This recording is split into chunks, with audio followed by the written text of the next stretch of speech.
काम कोरियामा टमाटर रोप्ने सिजन भएको छ। यो जाडो भएको कारणले गर्दा यसलाई बेलुका यसरी यो हाउसमा रोपिन्छ। यो टनेल हाउस हो र यहाँ कोकोपिट हुन्छ, कोकोपिटमा लगाएर बनाएको। यसलाई थोपा सिँचाइ हुन्छ।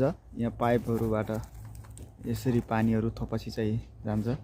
यसलाई बेलुकामा यसले ढाक्नुपर्छ।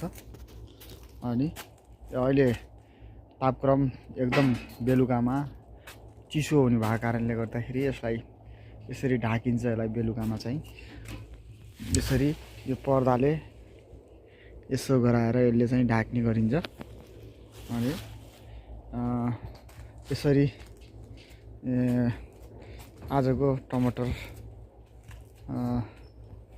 लगाइएको छ। अब यो 6-5 को लास्टतिर यसलाई चाहिँ टिप्ने हुन्छ हैन।